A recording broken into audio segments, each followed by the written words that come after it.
ಹೆಚ್ಚು ಹೇಳಬೇಕಾದ್ದೇನಿಲ್ಲ. ಒಂದನ್ನು ಹೇಳುತ್ತಿದ್ದೆ ನಮ್ಮ ಪ್ರಧಾನಮಂತ್ರಿ ಬಗ್ಗೆ. ವಿಪರೀತ ಕ್ರಾಂತಿಕಾರಿ ಪುಸ್ತಕಗಳನ್ನು ಅನುವಾದ ಮಾಡ್ತಾರೆ. ತೆಲುಗು ಬರೋದ್ರಿಂದ ಮತ್ತು ಈ ಆನೇಕಲ್ನಂತಹ ರಭಸಮತಿ ಪ್ರದೇಶದಲ್ಲಿ ಹುಟ್ಟಿರೋ ಕಾರಣದಿಂದ ಆನೇಕಲ್ನ ಸ್ವಲ್ಪ ಜಾಸ್ತಿ ರಭಸಮತಿ ನಮಗೆ ಬೆಂಗಳೂರಿಗೆ ಗೊತ್ತಿರೋ ನೀರೇ ಅಂಥ ಜಾಗದಲ್ಲಿ ಹುಟ್ಟಿರೋದ್ರಿಂದ ಅವರಿಗೆ ಕ್ರಾಂತಿಕಾರಿ ಕೃತಿಗಳನ್ನು ಅನುವಾದ ಮಾಡಿರೋದು ಬಹಳ ಇಷ್ಟದ ವಿಷಯ. ತೀವ್ರ ವೈಚಾರಿಕವಾಗಿ ಇದನ್ನು ಹಾಸ್ಯದ ಭಾಗವಾಗಿ ಹೇಳ್ತಾ ಇದ್ದಾರೆ. ಅವರ ತೀವ್ರ ಆಸಕ್ತಿಯ ವಿಷಯ ಏನಂದರೆ ಹೋರಾಟಗಳು ಮತ್ತು ವಿಚಾರ. ಆ ರೀತಿಯಾಗಿರುವ ಹಲವು ಪುಸ್ತಕಗಳನ್ನು ಅವರು ಕನ್ನಡಕ್ಕೆ ತಂದಿದ್ದಾರೆ. ಅಂತಿಮವಾಗಿ ಈಗ ಬುದ್ಧ ಧ್ಯಾನಕ್ಕೆ ತೊಡಗಿದ್ದಾರೆ.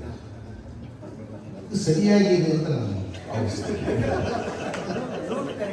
ಕಾರಣ ಯಾಕೆ ಅಂತ ಹೇಳಿದರೆ, ನೋಡಿ, ಭಾರತೀಯರಿಗೆ ಕ್ರಾಂತಿಯ ಹಿಂದೆಯೂ ಬುದ್ಧ ಇದ್ದಾನೆ, ಕ್ರಾಂತಿಯ ಮುಂದೆಯೂ ಬುದ್ಧ ಬೇಕಾಗ್ತದೆ.